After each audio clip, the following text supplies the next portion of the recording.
Hello, good morning பிள்ளைங்களா. இன்றைக்கி அம்மா அத்திக்காய் வடை சுட்ட நேற்று அதை மீதி மாவு கொஞ்சம் எடுத்து வச்சுட்டேன். அதை போட்டு நீங்கள் உருண்டை குழம்பு வைக்கலான்னு ட்ரை பண்ணுறேன். இந்த வீடியோ நல்லா இருந்ததுன்னா கண்டிப்பாக அனுப்பிச்சி விட்றேன். சூப்பராக இருக்கும் குழம்பு, உடம்புக்கும் நல்லது பிள்ளைங்களா. நான் அம்மா தொண்டை இப்படி இருக்குதுன்னு நினைக்காதீங்க. காலையில் தூங்கி எந்திரிச்சோடனே தொண்டை ஒரு மாதிரியாக தான் இருக்குது. குளிர் இல்லைங்களா, சூடாக காப்பி வச்சு குடிச்சிட்டு இன்றைக்கி ஆரம்பிக்கலாம். ஓகேவா, வாங்க உள்ளே வாங்க போகலாம். இப்போ தான் பிள்ளைங்கள எழுந்தேன் பாருங்க. சன்ரைஸ் காப்பி தான் அம்மா குடிப்பேன். காப்பியை குடிச்சிட்டு வேலையை ஆரம்பிக்கலாம்.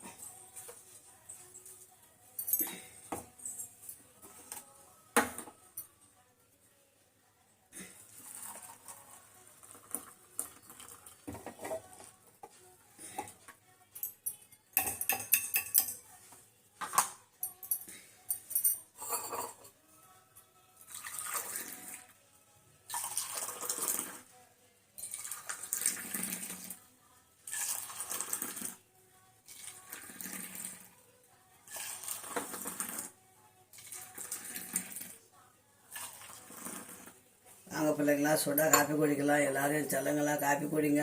அம்மா போய் காப்பி குடிச்சிட்டு வந்துடுறாங்க சில பிள்ளைங்களா. இதில் சொம்பு தண்ணி ஊற்றி இந்த உருண்டைங்கெல்லாம் நான் வேக வச்சுட்டு போனேன். கடலை பருப்பு மாவு ஊற வச்சு அரைச்சி அதிலே அத்திக்காயை போட்டு அரைச்சி மசாலாலாம் போட்டு அரைச்சி வச்சுருக்கிறேன். சிம்பிளாக செய்ய போகிறேன். டைம் ஆயிடுச்சு. நல்லா வந்ததுன்னா இந்த வீடியோ உங்களுக்கு அனுப்புகிறேன். அத்திக்காய் வடை உருண்டை தட்டி போட்டால் வடை பொதுன்னு ஊறிடும். வடை மாதிரி சுட்டு போட்டிருக்கலாம். ஆனால் சுட்டு போட்டால் அது ஊறிச்சுனா பொதுன்னு இருக்கும். அதனால் கொஞ்சம் ஆவியில் வச்சு போட்டு குழம்புல போட்டோம்னா குழம்பு அப்படியே இருக்கும்.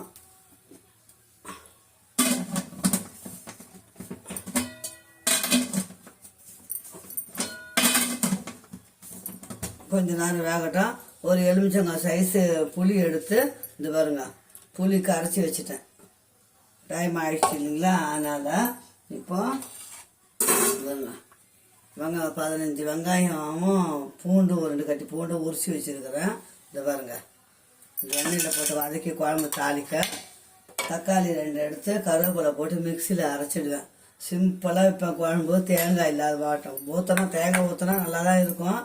நான் தேங்காய் ஊற்றாமல் வைக்கலான்னுக்கிறேன், கொஞ்சமாக வைக்கலான்னுக்கிறேன். சூப்பராக இருக்கும். ஆனால் வச்சு பாருங்கள், செய்து காட்டுறாம்மா.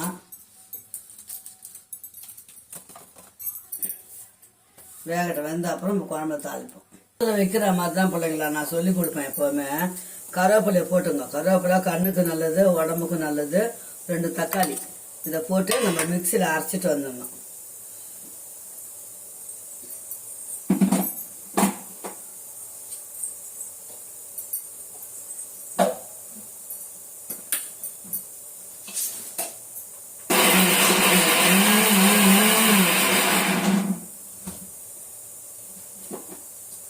ரொம்ப மையாக அரைக்க தேவையில்லை. சிம்பிளாக கொஞ்சமாக பல்சு மோடில் வச்சு அரைச்சா போதும். வாங்க இது வெந்துச்சான்னு பார்க்கலாம். அந்த உருண்டை சூப்பராக வெந்துச்சு பிள்ளைங்களா. அவ்வளோதான். இப்போ அம்மா குழம்பு கடன்னு வைக்க போகிறேன். இந்த உருண்டை எப்படி செய்யணுன்றது நான் வடை மாவு சொல்கிறேன். நான் இந்த மாதிரி அரைச்சிக்குங்க.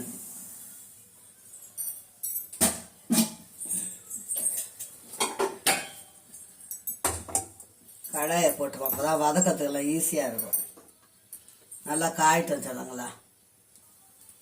இது பாருங்க, இது வடை சுட்டெல்லாம் அத்திக்காய் வடை சுட்ட எண்ணெய் இருந்தது. அந்த எண்ணெயிலே தாளிச்சிடலாம். குழம்பு நல்லாயிருக்கும். கடலை பருப்பும் பச்சை அரிசியும் ஒரு 2 மணி நேரம் ஊற வச்சிடணும் பிள்ளைங்களா. அதுக்கப்புறம் வெங்காயம், பச்சை மிளகா, கருவேப்பிலை, இஞ்சி, பூண்டு எல்லாம் நம்ம வடை மசாலா வடை போடுறோம் இல்லைங்களா, அது மாதிரி எல்லாம் ப்ரிப்பேர் பண்ணிக்கின்னு அத்திக்காவை நல்லா மஞ்சள் தண்ணி சுடு தண்ணியில் போட்டு அலசிட்டு உப்பு போட்டு அதை ஒரு மிக்சியில் போட்டு ஒரு அரைச்சிக்கணும் ஜாரில். அப்புறம் இந்த கடலை மாவு அரைக்கிறோம் பார்த்தீங்களா, அதுலேயே அதை கொட்டி இந்த வெங்காயம் பச்சை மிளகாலாம் அதுலேயே போட்டு நம்ம நல்லா வடை பிசைகிற மாதிரி பிசைஞ்சு வடை சுட்டு சாப்பிட்டுடணும். மீதி மாவை தான் நான் இப்போ குழம்பு வைக்க போகிறேன். உருண்டை குழம்பு மாதிரி வைக்க போகிறேன். வாங்க வீடியோக்குள்ளே போகலாம். எண்ணெய் காஞ்சிச்சா பார்க்கலாம்.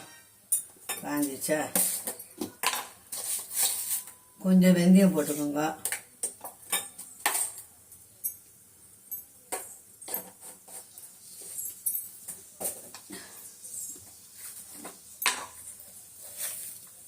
கடுகு ஒரு ஸ்பூன் போட்டுங்க. நல்லா பொரியட்டும். எழுந்தமா ஒரு சீக்கிரத்தில் குழம்பு ஆகணுமா டக்கு டக்குன்னு புளியை மட்டும் ஊற வச்சிடணும் சுடு தண்ணியில். 2 வடகம் போடுங்க, சூப்பராக இருக்கும்.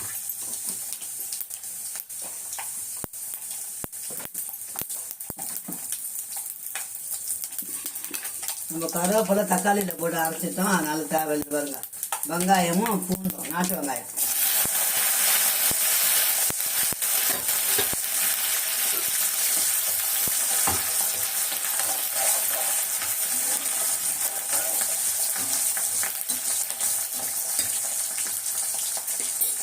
அத்திக்காய் பருப்பு உருண்டை குழம்பு.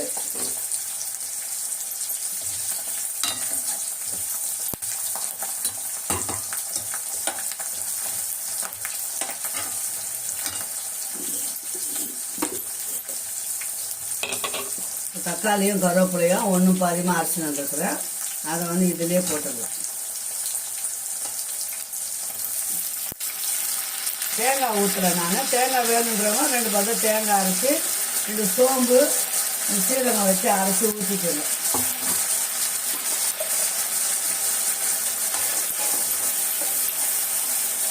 நான் 2 பேருக்கு தானே எதுக்கு தேங்காய் ஊற்றணும், நிறைய ஆகிடும் குழம்பு, அதனால் கம்மியாக வைக்கிறேன்.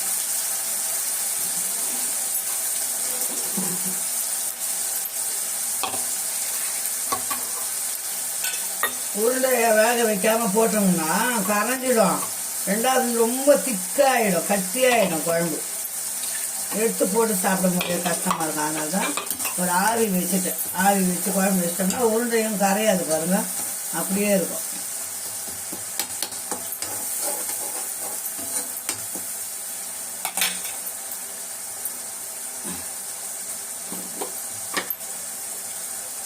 எண்ணெயிலே வதங்குது. இப்போ மஞ்சள் பொடி போட்டுடலாம்.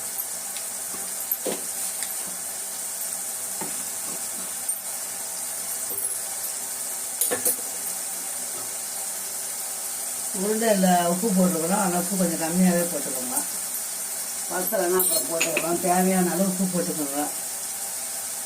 மிளகாத்தூள் 2 ஸ்பூன் போடுறேன். காரம் பத்தலைன்னா போட்டுக்கலாம். 2 நாள் கூட நல்லா இருக்கும் பிள்ளைங்களா அந்த குழம்பு வச்சிங்கன்னா.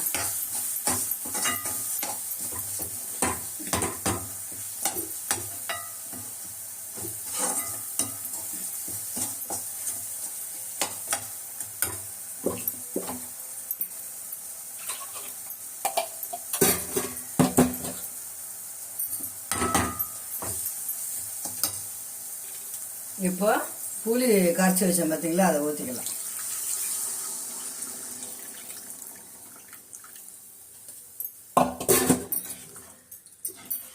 எவ்வளோ சீக்கிரம் ஆயிடுச்சு பாருங்க. ஒரு காஃபி குடிக்கிறதுக்குள்ள ஒரு குழம்பே வச்சிடணும்.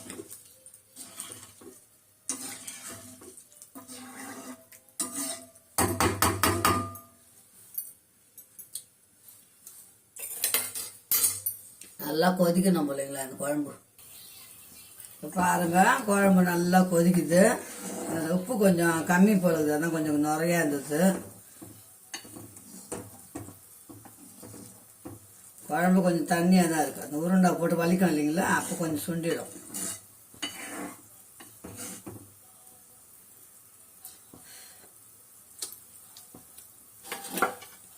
காரக்குழம்பு, வெந்தய குழம்பு இதெல்லாம் கொஞ்சம் டேஸ்ட்டாக இருக்கணும்னா துளியூண்டு வெல்லம் போடுங்க. ஒரு புளியாங்கோட சைஸ் வெல்லம் போடுங்க, அது டேஸ்ட்டு சூப்பராக இருக்கும். அம்மா போட்டேன். நல்லெண்ணெய் 1 ஸ்பூன் ஊற்றினேன். அப்போ நுர அடங்குன்ட்டு உப்பு கம்மியாக இருந்தது போட்டேன். இப்போ குழம்பு டேஸ்ட் ஆகிடுச்சு, நல்லா கொதிக்குது. இப்போ அந்த உருண்டையை போட்டு கொதி வந்தோம் நம்ம இறக்க வேண்டியது தான்.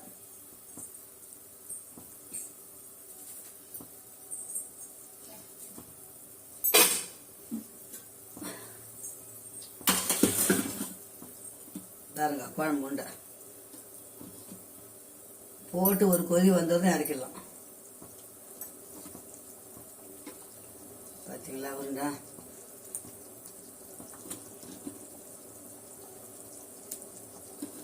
அத்திக்காய் பருப்பு உருண்டை குழம்பு.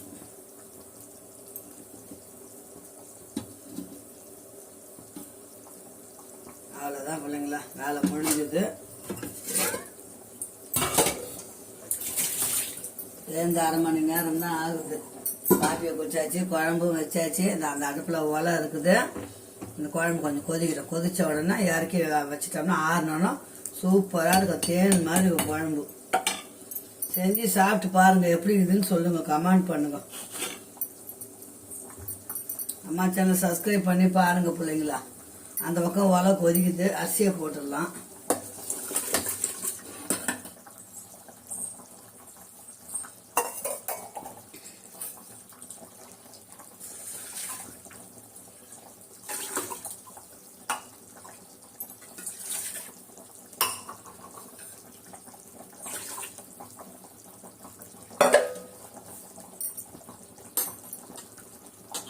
அவ்வளோதான், ராத்திரி ரசம் இருக்குது. இந்த குழம்புக்கு வந்து டிஷ்ஷு வந்து நான்வெஜ் சாப்பிட்றவங்க முட்டை ஆம்லேட் போட்டுன்னு சாப்பிடுங்க. இல்லைன்னா உடச்சக்கல்லையும் தேங்காய் மட்டும் 2 பத்து தேங்காய் 1 ஸ்பூன் உடச்சக்கல் அரைச்சி கட்டியாக துவையல் மாதிரி அரைச்சி வச்சுன்னு சாப்பிடுங்க. அட்டகாசமாக இருக்கும். இதெல்லாம் எங்கள் மாமியாரோட டிப்ஸ். இதெல்லாம் அவங்க செய்வாங்க அந்த மாதிரிலாம். அதனால தான் உங்களுக்கு சொல்லித்தரேன் நான்.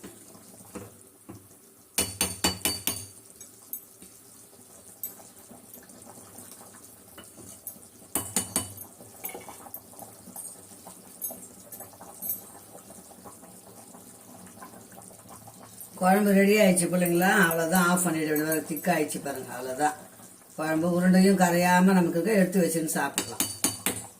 சூப்பராக இருக்கும் சில பிள்ளைங்களா. எனக்கே சந்தோஷமாக இருக்குது. நான் இப்படி செஞ்சது தான் முதல் முறையாக செஞ்சுருக்கிறேன்.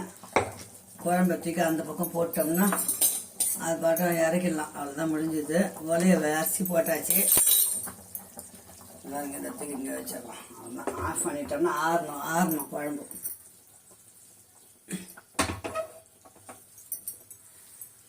அவ்வளோதான், இந்த வீடியோ இதோட முடிச்சுக்கலாம். தோசை ஊற்றி அந்த குழம்பே தொட்டுன்னு சாப்பிட்டுக்கலாம். ஓகே, பாய் சேனங்களா. அம்மா சேனல் சப்ஸ்கிரைப் பண்ணி பாருங்கள். சாதம் வெந்ததும் சாதம் வந்து குக்கரில் விசில் போட்டு முடிச்சுடுவேன். அவ்வளோதான், முடிஞ்சுது. பாய்.